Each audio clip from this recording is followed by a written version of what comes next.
خدیجہ نے اس علی کو اپنی آغوش میں اٹھایا، جناب خدیجہ نے اس علی کی سرپرستی کی، جناب خدیجہ نے اس علی کے ناز اٹھائے جو علی اللہ کا ولی ہے۔ واہ واہ واہ سبحان اللہ، ناز اٹھائے انشاءاللہ سبحان اللہ۔ لوگوں نے دیکھیں کئی تاریخ میں ایسی ہستیاں ہیں کہ جس کے ساتھ تاریخ کے مورخوں نے، تعصب کا چشمہ لگانے والوں نے ناانصافی کی ہے۔ اس میں یہ ایک بی بی ہے، اس میں یہ ایک شہزادی ہے جس کی شب شہادت ہے۔ ناانصافی کی تاریخ نے، کیا کیا ناانصافی کی، کہاں کہاں سے روایتیں گڑتی گئی، ہمارے اندر تک آ گئی۔ کسی سے پوچھے کہ جب شادی ہوئی تو کیا ایج تھی، سب کہیں گے 40 سال، اور پھر سٹیٹس کیا تھا تو لوگ کہیں گے بیوہ تھی۔ عزیزان گرامی، یہ جھوٹی روایتیں ہیں جو بی بی کی شان گھٹانے کے لیے کہی گئی ہے، ہمارے اندر تک آ گئی ہیں۔ تحقیق چاہیے، فکر چاہیے۔ بھئی بی بی جب دنیا سے گزری 10 رمضان، تو گزرنے کی جو حیات لکھی شعب ابو طالب کے 4 سال بعد، بی بی کی جو حیات گزرنے کی لکھی گئی وہ ہے 65، 65، 66، 65 آس پاس ایسے لکھی گئی ہے۔ بہت اختلاف ہے شہزادی کے لیے، مگر آپ غور کریں، کیلکولیشن کریں۔ 23 سال کی رسالت رسول اللہ کی، 40 سال قبل رسالت، کتنے ہو گئے؟ 63۔ اب اگر کہیں کہ 15-20 سال بڑی تھی تو پھر بی بی کی شہادت کے وقت ایج کتنی ہونی چاہیے؟ 65 کے 10 سال بعد 40، 50، یعنی رسول اللہ 50 کے ہیں، تاریخ نے لکھا بی بی 65 کی تھی۔ غلط، بالکل غلط، اور کہانیاں گڑھی گئی بی بی کی شان گھٹانے کے لیے۔ اگر آپ تاریخ میں غور کریں گے تو پتہ چلے گا کہ بڑی نہیں تھی شہزادی رسول اللہ سے، بی بی کی شان میں گستاخی کی گئی ہے، بیوہ نہیں تھی شہزادی۔ جناب خدیجہ بنت خویلد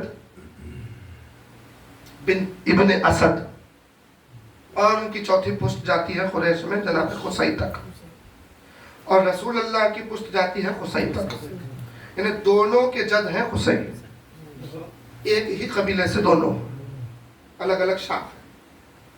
یہ اور بات ہے کہ جناب خویلد جو تھے بہت امیر، بہت امیر۔ معاملہ یہ تھا کہ جناب خویلد کی عادت تھی، ان کا کردار تھا کہ وہ یتیموں کو سہارا دے دیتے تھے، جس کا کوئی نہیں ہوتا تھا اسے اپنا نام دے کے اپنی پرورش میں لے لیتے تھے۔ پلے ہوئے بہت تھے، بہت پلے ہوئے تھے۔ اس میں ایک بی بی تھی حالہ، منہ بولی بیٹی، حالہ کا عقد ہوا ایک شخص کے ساتھ۔ وہ جو شخص کے ساتھ عقد ہوا، اس شخص کی پہلی بیوی مر چکی تھی اور اس کو 3 بیٹیاں تھیں۔ جیسے حالہ کا عقد ہوا، وہ تینوں بیٹیاں حالہ کے زیر پرورش آ گئی۔ حالہ کون تھی؟ وہ بیبیاں جس کو جناب خویلد نے پالا تھا، ان میں ایک تھی۔ وہ شوہر کی پہلی زوجہ سے جو 3 بیٹیاں تھیں وہ ان کی پرورش میں آ گئی۔ کچھ عرصہ گزرا، ان کے شوہر دنیا سے گزر گئے، اب یہ رہ گئی، وہ 3 بیٹیاں رہ گئی۔ یہاں رسول اللہ کا عہد جناب خدیجہ سے ہوا۔ وہ بے سہارا تھی، وہ 3 بچیاں بے سہارا تھیں۔ جناب خدیجہ بھی اس اپنے باپ کے اس عمل کو جاری رکھے ہوئے تھی کہ کئی لوگوں کو سہارا دیے ہوئے تھی، کئی لوگوں کو پالے ہوئے تھی، کئی لوگوں کو سہارا احسان کرتی تھی شہزادی۔ حالہ 3 بیٹیوں کے ساتھ جناب خدیجہ کے پاس آ گئی کہ میں بے سہارا، بی بی نے سہارا دیا ان بچیوں کو بھی، ہر کو بھی۔ تو اب چونکہ سرکار سے عقد ہو چکا تھا، وہ 3 بیٹیاں